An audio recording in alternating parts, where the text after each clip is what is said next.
Dari bahasa Arab. Ini perdana eksklusif di channel Kurator. Kan sebagaimana mudahnya Al-Quran gitu. Kayak dulu kita SMA waktu Fisika. pelajaran matematika loh Ustaz. Iya betul. Kita suruh harus hafal sin cos tangan. Padahal sampai udah gede begini gue nggak ngerti buat apa. Gue cuma ngerti sini kos aku kangen. Iya. Anak sastra Arab nih. Wis. Lulus kagak bisa bahasa Arab.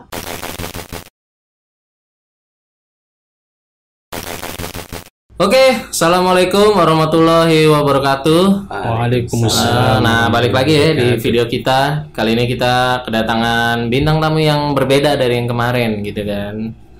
Nah, kali ini kita kedatangan Ustadz Syaikhu, dimana beliau adalah yang ngajarin kita bahasa Arab. Jadi guru kita. Guru kita begitu. Guru kami. Iya, guru kami lah. Bahasa Arab. Gitu. Nah, Ustadz, silakan diperkenalkan dulu. Ya. Nama saya Syaikhu. Sebelumnya saya ucapkan Assalamualaikum warahmatullahi wabarakatuh. Waalaikumsalam warahmatullahi wabarakatuh. Nama saya Syaikhu, nama lengkap Syaikhu Badruddin Syatibi. Kemudian Ustadz asal dari Bogor, Bogor. tapi domisili sekarang sementara di Lenteng Agung. Lenteng Oh, di Jakarta Selatan. Nah, kesibukannya apa, Ustadz? Kesibukan sementara sekarang penanggung jawab tahfidz di beberapa tempat untuk yang dewasa, remaja sama anak-anak, juga sedang mengajarkan bahasa Arab dengan metode sorogan, dan juga selainnya itu menulis. Jadi penulis juga ya Pak Ustadz ya? Ya, menulis seputar sesuatu yang kayak mirip seperti Latahzan seperti itu. Oke. Motivasi Islami yang itu baru sebenarnya tulisannya baru satu ya bukunya. Namanya Qalbi Yunadi. Ya Qalbi Yunadi lebih ke seperti cara melawan diri maksudnya ada melawan ego dan sebagainya. Yang kedua berarti itu apa yang ada di dalam diri kita gitu, maksudnya sifat ego, nggak mau kalah gimana gitu ya, karena kan kalah, gitu. musuh terbesar kita adalah diri kita sendiri. itu seputar seperti itu. Tapi kalau ini pendidikan sekarang jadi saya pendidikan itu masih di tingkat university ya. Tapi saya sudah menjalani 5 tahun belajar di sana, di mana di Indonesia rata-rata 4 tahun selesai gitu. Saya 14 semester melewati masa pendidikan 14 semester, dan itu udah biasa di kampus saya karena bukan milik Indonesia tapi milik Kerajaan Arab Saudi yang berada di Indonesia. Berarti isinya bahasa Arab tuh? Iya, dosennya dari Arab. Kan Ustadz penulis ya kan? Jadi studinya berarti memang pendidikan sastra Arab begitu Ustaz? Beda-beda. Jadi masuk ke tahun pertama saya itu sih sebenarnya nggak S1 doang, diploma 1, diploma 2, kemudian S1 saya juga udah pernah di wisuda gitu. Kemudian nanti di wisuda lagi. Oh, wisudanya berulang-ulang? Bisa 3 kali, tapi saya cuma ngelewati 2 kali, yang satu nggak mengikuti. Jadi wisuda juga berbeda sangat dengan Indonesia. Mungkin Indonesia lebih kalau Indonesia kan ending prosesnya. Kalau harus tadi gini simple sekali. Saya sekali. Jadi masuk ke kampus itu jurusan pertama itu adalah disebut I'dad Lughawi. I'dad Lughawi itu adalah perapihan bahasa. Jadi dulu saya di pesantren belajar bahasa Arab, tapi sebenarnya nggak rapih bahasanya, bahkan ngomong sama orang Arab itu nggak paham orang Arab. Lah kok bisa? Iya, jadi bahasa Arab itu saking kompleksnya mungkin. Pelajaran yang saya dapatkan di pesantren itu bahasanya bahasa yang bukan bahasa orang Arab, tapi bahasa orang Indonesia yang ngomong bahasa Arab. Ya, kemudian dirapihkan selama. Boleh sekali-kali ngeliat kamera juga, Ustaz. Ya. Oh, jadi gitu.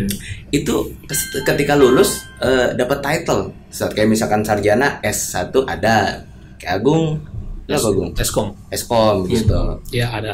Di kampus Ustaz apa? Namanya apa? Kalau lulus judulnya apa? Ya. Kalau untuk yang diploma LC itu atau bukan? Ya LC ya? Tapi sekarang udah berubah karena aturan dari Arab Saudi. Sekarang lebih ke Bachelor of Art, BA. BA tuh apa? Bachelor of Art. of Arts. Oh berarti makanya kan terhubung nih kayak Pak Ustadz nulis buku gitu kan. Karena ada basicnya dari situ gitu.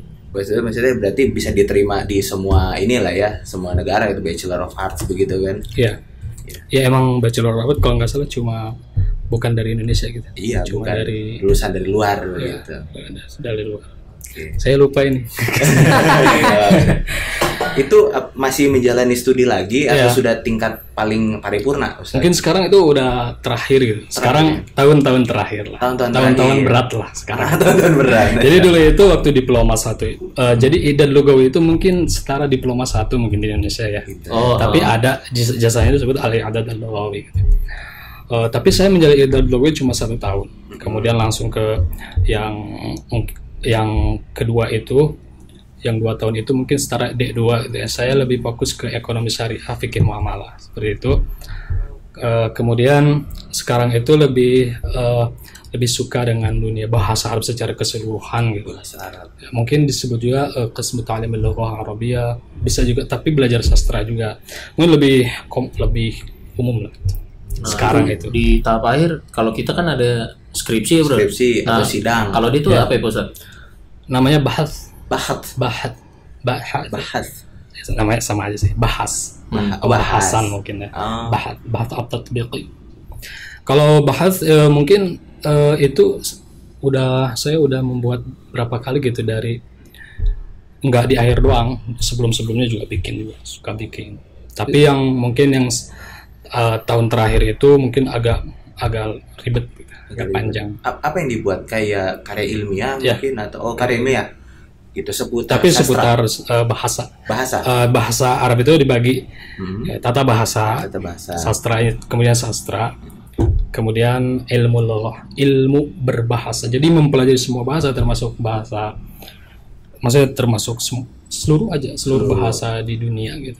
Tapi enggak spesifiknya bahasa Arab kayak gitu. Kalau minggu kemarin tuh kan ada Ustaz nih, teman kita namanya Ricky Pabi. Oh, Dia iya. mengaku-ngaku lughah begitu. Oh, Itu gimana Ustaz? Lugawi seperti itu. Lugawi. Ya, jadi ya Lugawi itu ya ahli lughah gitu. Ahli bahasa berarti ahli dia? bahasa. Lugawi disebut Lugawi.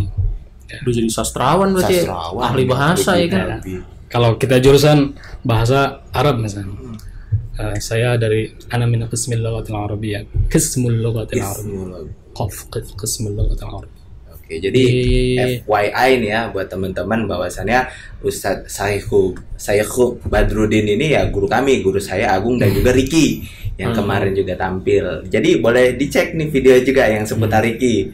Nanti linknya ada di atas ya Gung. Nanti kita kasih di ini kartu lah, di kartu. Oke, itu seputar Ustadz. Nah, sekarang Ustadz banyak kayak ikut seminar mungkin atau simposium, atau misalkan ngisi-ngisi kayak ceramah gitu, begitu juga Ustadz, atau Sebenarnya sekarang itu lagi fokus di pengembangan metode sorogan. Ya kalau tahfidz sih emang dari awal ya. Kalau tahsin, tahfidz itu saya itu cuma kayak kalau ada yang pengen pengadaan tahfidz itu saya adakan di masjid apa gitu sebagainya. Kalau sekarang itu lebih fokus ke metode sorogan. metode sorogan? Ya, metode sorogan itu adalah dan saya menulis buku juga, namanya buku metode sorogan. Gitu. Itu terinspirasi dari kiai siapa yang menulis Iqra. Oh iya, yang buku hijau yang di belakangnya kakek-kakek itu ya? Ya itu. Iya. Jadi orang Indonesia banyak sekali dapat istifadah dari beliau, bisa baca Quran Masya Allah tuh. Iya benar. Bahkan Nah, sebelum saya- baca Quran baca itu dulu. Iqra dulu. Iya. Belum lulus belum Quran. Belum Quran. Nah bahasa Arab kan mudah tuh. Nah, Iqra tuh mudah. Jadi iya. tiba-tiba bisa. Nah bahasa, saya terpikir ada gak ya cara supaya bisa, tapi bahasa Arab gitu. Kalau itu kan bisa membaca Al-Quran, kalau ini bisa membaca, berbicara bahasa Arab, bisa bahasa Arab lah seperti itu. Tapi dengan cara apa nih? Karena persepsi sekarang itu bahasa Arab itu sulit kan, kompleks dan sebagainya. Nah, saya menulis namanya buku metode sorogan, bukan pembahasan tentang metode sorogan, tapi langsung praktek berbahasa Arab seperti itu.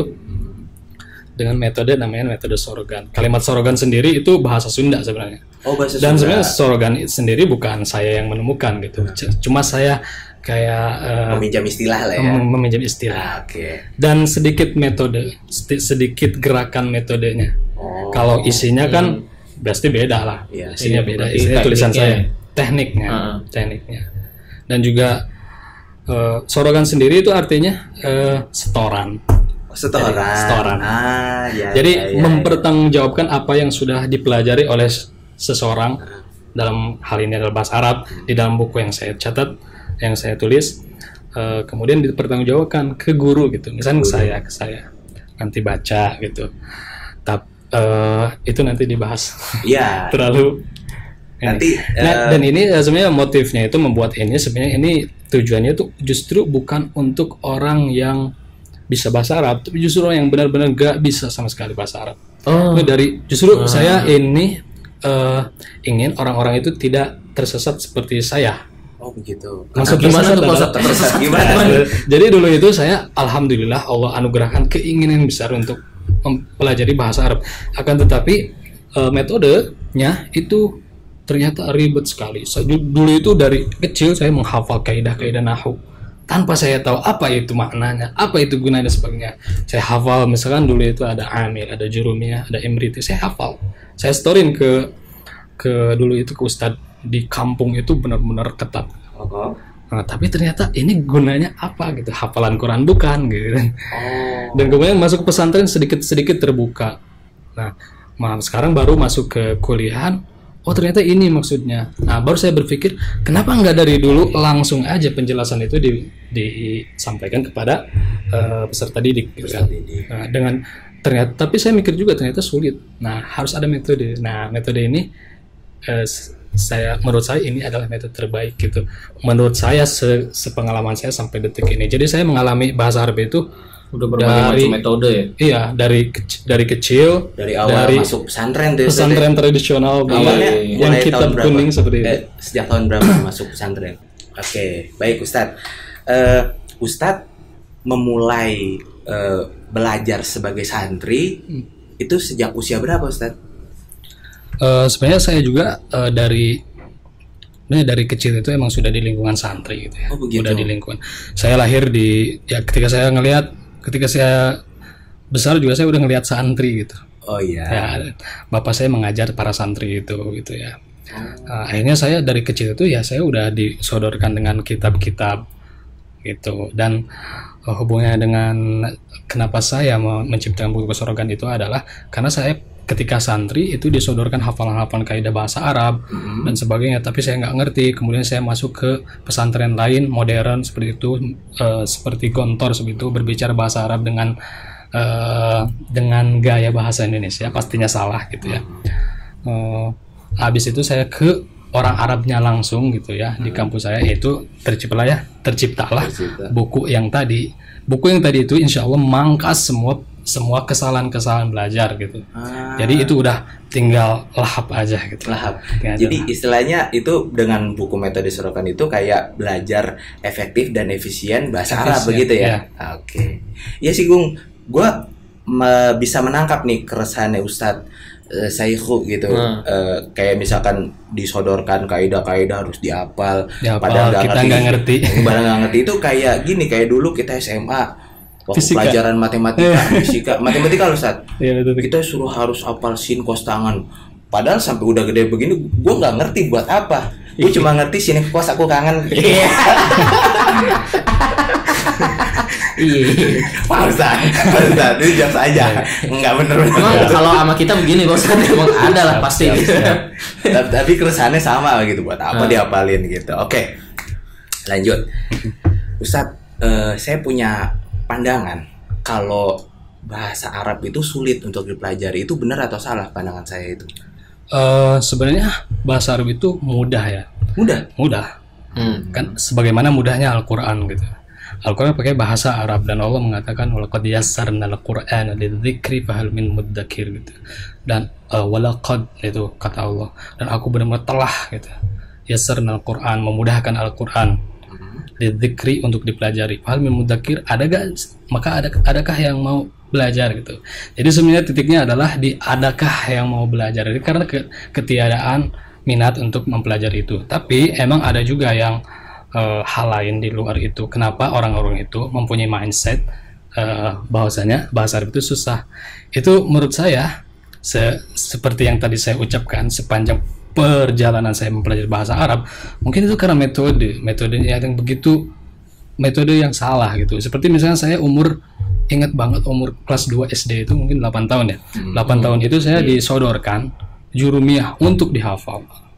Ya, ambil itu untuk dihafal. Jurumiyah itu ada kaidah-kaidah bahasa Arab. Wow. Kaidah bahasa Arab yang banyak sekali. Kenapa pada saat rumus gitu atau gimana? Ya, kaidah itu seperti apa ya? Kayak bahasa Inggris verb plus ing begitu gitu. Ya, kalau bahasa Inggris mungkin seperti itu. Rumus-rumus seperti itu. Yang pada saat itu saya nggak tahu kosakatanya apa gitu. Maksudnya kosakata pada saat itu ya nggak banyak. Paling tahunya rumah, baitun dan sebagainya. Kayak gitu. Nah, karena metode yang salah kayak gitu, orang anggap ya susah. Orang anggap untuk mempelajari bahasa Arab itu harus jadi anak kiai dulu supaya bisa ngapal buku-buku tadi. Ternyata enggak. Nah seperti itu. Mirip sama kejadian saya punya kenalan tuh Pak Ustadz. Dia kuliahnya bahasa Arab, Bro. Anak sastra Arab nih. Lulus kagak bisa bahasa Arab. Nah itu bisa. Gimana itu Mas? Lah saya juga bingung gitu. Tapi kok maksudnya bisa lulus gitu, Bro? Iya. Itu fenomena unik tuh, Tat. Iya, dia kan jurusan itu. Namanya universitas kan pasti punya kualifikasi gitu kan, kayak skripsi apa kayak gitu kan. Lah kok dia bisa gitu pas lulus dia kagak bisa bahasa Arab. Lah gue bingung kan. Gitu. Nah, itu apakah seperti yang fenomena yang kayak Ustadz yang tadi Ustadz jelasin tuh, bahwasannya mungkin dia sulit bagaimana belajarnya gitu. Ya, kalau yang tadi itu lebih ke kenapa sulit gitu. Karena jawabannya adalah karena tidak menemukan metode yang baik gitu. Kalau yang ini minat. Kalau sebenarnya minat itu bisa juga bisa kalau dia suka, insya Allah minat gitu ya, bisa dimunculkan. Nah, kalau yang ini itu kalau ini unik nih orang dia ini. jurusan sastra Arab, lulus dan dia nggak bisa bahasa Arab gitu ya. Sebenarnya ini juga pernah saya dengar gitu ya di beberapa teman juga. Itu karena menurut saya dia jarang berbicara bahasa Arab. Kemudian dia hanya mempelajari sejarah-sejarah Arab gitu. Dan jauh dari praktek bahasa Arab gitu. Nah, kalau di metode Sorogan ini kita itu kan ada leveling, ada levelnya. Ya, untuk yang misalnya level 1 itu mungkin kosakatanya seputar sesuatu yang umum seperti itu. Mungkin level 2, level 3 sampai seterusnya itu lebih spesifik, sehingga dia bisa ketika ditutup buku itu dia insya Allah bisa ngomong gitu. Karena dia udah mensetorkan ilmu tersebut. Adapun kalau di kampus ya mungkin dia asalkan mungkin mengerjakan tugas seperti itu. Siapa tahu dia lulus emang ngerjain tugasnya cakep. Latihan juga ya, ngapalin praktek begitu ya. Karena kalau di kampus itu mungkin dosennya juga kan menganggap mahasiswanya mungkin bisa belajar sendiri gitu. Kalau di metode Sorogan itu benar-benar kayak pertama sejak otomatisnya itu metode ini mengajari dia walaupun nggak ada guru. Kenapa? Ini kan bukan mempelajari ini kan mempelajari bahasa gitu ya. Tinggal dibaca aja, tinggal dilihat nanti dijelasin lagi. Itu lebih teknis ya. Lebih teknis. Tapi beneran saya penasaran nih, kalau misalkan kayak saya dan Agung nih, ini kami sangat awam, tidak mengerti bahasa Arab begitu ya. Paling ya cuma sedikit-sedikit aja begitu. Itu kalau penasaran dengan buku Ustadz bisa memesan Ustadz gitu, atau sudah ada di toko-toko buku begitu? Kalau saya sih udah offline mengajarkan dengan metode Sorogan. Nah, adapun bukunya sih nanti akan Berarti teman-teman pantau terus nih ya. Jadi yang tertarik pantau terus channel kita ya, belajar bahasa Arab. Ini perdana eksklusif di channel Kurator. Ya, jadi dengan metode ini mudah-mudahan orang yang nggak bisa bahasa Arab, bahkan nggak kenal bahasa Arab, itu bisa mempelajari bahasa Arab tanpa ribet-ribet gitu, dan ingin menghilangkan mindset yang salah pastinya. bahasa Arab itu susah. Enggak. Salah, Kata Allah ya? juga mudah kan. Oke. Sekarang gini Ustadz, kita balik lagi ke sastra nih. Ustadz kan tadi sempat bilang selain ini mengajar gitu, ada mengisi waktu luangnya juga menulis buku, ya kan? Itu sudah buku pertama apa yang Ustadz karang? Yang pertama itu namanya Qalbi Yunadi, Seni Melawan Diri. Qalbi Yunadi, terus induk judulnya itu Seni Melawan Diri. Jadi tulisan ini isinya adalah kata-kata sejenis, kalau saya sih kalimatul hikmah gitu ya.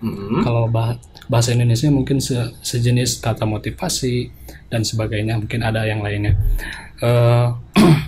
Tapi saya menulis ini mungkin agak terpengaruh sama sastra Arab gitu. Oh gitu. Nusus al-adabiyah. Dan saya sebagai, mungkin kalau ngelihat buku yang sejenis itu adalah buku La Tahzan. Pemiliknya itu adalah, saya pernah baca tuh Ustaz, buku La Tahzan Dr. Aid Al-Qarni. Al-Qarni. Nah, dia kebetulan dia juga kuliah di kampus yang sama. Oh gitu. Tapi yang pusat di Arab Saudi. Pusat Arab. Karena dia orang Arab. Di Madinah atau di Riyadh. Oh Riyadh. Ya. Oh, di Arab ibu kotanya Saudi, ya. Ibu kota. Nah, dia juga dia menulis namanya La Tahzan, dan itu full sastra Arab gitu. Tapi emang diterjemahin sama orang Indonesia. Bagus juga terjemahan. Nah, iya, saya baru mau bilang yang saya baca itu sudah terjemahan, bukan tulisan Arab, bukan. Pastinya kalau kita membaca bahasa Arab, feel-nya itu berbeda banget. Sebagaimana juga kita paham bahasa Arab, kemudian menghafal Al-Quran, feel-nya jauh sangat berbeda. Misalkan bahkan juga kalau kita mempelajari bahasa Arab, itu untuk mempelajari tafsir juga dengan thoriqah, dengan metode jalan memahami bahasa Arab itu pasti jauh berbeda. Jauh berbeda. Dengan hanya membaca bahasa Indonesia gitu dan sebagainya. Oh ya, oke. Misalkan misalkan di tata bahasa Arab itu ada namanya ta'rif tankir. Tankir itu gunanya untuk apa? Itu gunanya untuk ta'zim. Itu emang sih ke tata bahasa ya. Insya Allah di metode Sorogan itu kan tidak ada hal seperti itu, tapi secara otomatis itu dia mempelajari kaidah bahasa Arab tanpa dia sadari. Maksudnya adalah dia rapih bahasanya, enggak bahasa seperti saya dulu mondok, bahasa yang Indonesia diterjemahkan kan terus terang, bahasa Arabnya adalah mustamir munir. Mustamir terus terang itu adalah munir. Iya. Jadi terang yang ini lampu, tapi bukan terus terang gitu. Oh, bukan jujur. Ya, bukan jujur. Oh iya. Nah, tapi jadi kayak kalau di buku ini nggak ada kayak gitu. Translate-nya bulat-bulat gitu. Kalau di buku ini insya Allah otaknya itu akan dirapihkan dulu gitu sama kita. Oke. Siap.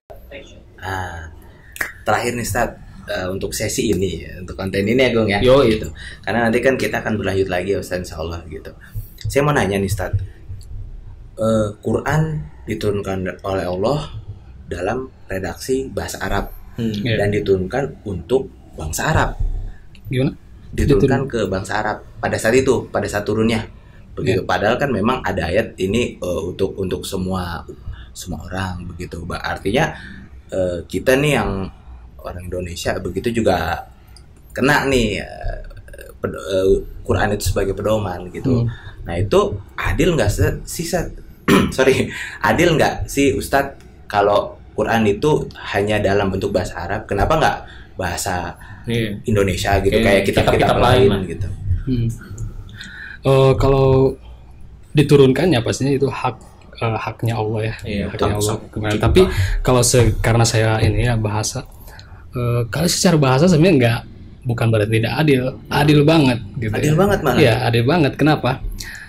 Karena kan inna anzalna Qur'anan Arabiyyan la'allakum ta'qilun gitu. Sehingga aku menurunkan Al-Qur'an itu dengan bahasa Arab supaya engkau ta'qilun kayak mempelajari, berpikir gitu. Artinya mempelajari gitu. Nah, kemudian apakah adil? Adil. Bahkan sebenarnya bahasa Arab itu mudah. Ada buktinya. Buktinya itu adalah sebenarnya yang menulis kaidah bahasa Arab itu kebanyakan itu bukan orang Arab. Jadi bukan yang dari Arab. Oh gitu. Banyak yang dari Bahkan ya dalam cabang-cabang ilmu syariah juga mungkin. Ya seperti yang dari Bukhara, Imam Bukhari. Imam Bukhari kan dari Bukhara Uzbekistan. Uzbek. Ya. Kemudian bukan orang Arab ya. Bukan. Sibawayh sendiri yang ulamanya bahasa Arab dalam ini kayak nahwu itu bukan orang Arab, semuanya bukan Arab. Dan zaman sekarang juga sebenarnya jujur saya juga di kampus juga itu kan ada di kampus saya itu kan dosennya itu ada orang Arab Saudi, ada orang Turki ya, orang Sudan dan sebagainya ya. Tapi saya favorit itu ustadz yang dari Turki dan ustadz dari Indonesia justru. Oh gitu. Iya, orang Dari Indonesia. Saudinya sendiri? Saya sih ada sih beberapa, tapi kalau disandingkan itu saya lebih suka dengan bahasanya orang Sudan misalkan, ada beberapa. Maksudnya di zaman sekarang aja kalau saya ngelihat bahasanya bagus banget. Itu terkadang orang Arab itu terkalahkan gitu. Terkadang, nggak semuanya pastinya. Pastinya orang Arab sendiri bagus gitu ya, mereka ini orang Arab. Dan juga saya pernah dengar juga nih dari dosen itu, dia orang Arab Saudi, dia S3 di Arab Saudi kan, melanjutkan. Dosennya itu orang Indonesia. Dosen orang Arab belajar sama orang Indonesia S3. Yang dipelajarin bahasa Arab. Yang dipelajari bahasa Arab. Oke. Ada yang lebih orang Indonesia mungkin karena bagus juga negara Muslim ya, maksudnya. Orang Indonesia udah agak terbiasa dengan bahasa Arab karena banyak pesantren ya. Ada juga dari Australia. Jadi S3 orang Arab, dosen saya itu dosen tarikh. Dia mempelajari, di S3-nya itu mempelajari bahasa Arab dengan seorang guru yang dari Australia. Dari orang Australia mengajarkan bahasa Arab dan adab, nahwu, sarf, mungkin di tingkat level itu gitu. Ya ini menunjukkan bahwasanya kenapa nggak adil gitu loh, maksudnya hak Allah gitu untuk menurunkan bahasa Arab apa enggak gitu. Lagi pula semua orang bisa kok mempelajarinya, buktinya hal-hal tadi gitu. Ada juga mungkin juga Allah nih menurunkan menggunakan bahasa Arab karena bahasa Arab itu bahasa yang paling rapih dan indah. Itu ada wazan-wazannya, berbeda dengan bahasa yang lain. Berarti saya simpulkan kita nih punya peluang yang sama ya dengan orang Arab sendiri untuk mempelajari bahasa Arab sebagai bahasanya Quran begitu. Peluangnya sama begitu ya. Sama. Ya bahkan, kalau kita mau belajar sungguh-sungguh begitu ya orang Arab. Bahkan nih Mas ya, orang Arab itu terkadang berbicara dengan tanpa nahwu dan sorf. Terkadang. Oh gitu. Nahwu itu tata bahasa. Contohnya gimana Ustaz? Iya, misalnya harusnya di kasroh, mereka tidak di kasroh. Oh, tapi maknanya berbeda atau maknanya terkadang ada yang merubah, terkadang enggak. Emang sih ada yang aman ada yang enggak. Tapi secara maksudnya mereka orang Arab harusnya kan harus rapi. Kenapa orang Indonesia rapi atau orang selain Arab rapi? Ya, ini menunjukkan bahwasanya Arab itu buat semuanya gitu. Dan lagi pula orang Arab sendiri itu ada banyak yang berbicara bukan Arab fushah. Kalau bahasa Arab Al-Quran itu fushah gitu, harus dengan fushah bahasa Arab. Mereka gunakan adalah bahasa Arab amiyah. Apa itu amiyah? Bahasa pasaran. Dan bahasa pasaran ini, bahasa amiyah itu adalah salah satu media untuk menghancurkan Islam. Tersebarnya amiyah itu katanya bahasa slang gitu bukan Ustaz? Ya, bahasa pasaran, bahasa gaulnya ya, bahasa Inggris ya. Kita kan ada lu gue, padahal kan harusnya bahasa Indonesia aku kamu. Karena bahasa amiyah juga nggak ada kaidah, mungkin terserah dan nggak ada wazan. Itu penciptanya orang Arab sendiri. Pastinya, wallahu alam sejarahnya seperti apa gitu. Sebenarnya banyak sekali hal-hal yang menarik di dalam bahasa Arab yang tidak diketahui oleh kebanyakan kita. Yang kalau kita mengetahui ya, kita tercengang-cengang. Satu di antaranya adalah Andalusia. Andalusia itu nama kota. Iya. Spanyol. Ya, Spanyol dan Portugal. Portugal. Spanyol pun sekarang Spanyol, Portugal. Itu dulu itu Andalusia. Itu adalah daulah, itu adalah negara yang dulu itu sempat menjadi bangsa yang mana bangsa itu berbicara bahasa Arab. Bayangkan kalau seandainya sampai sekarang bangsa tersebut itu masih jaya kan.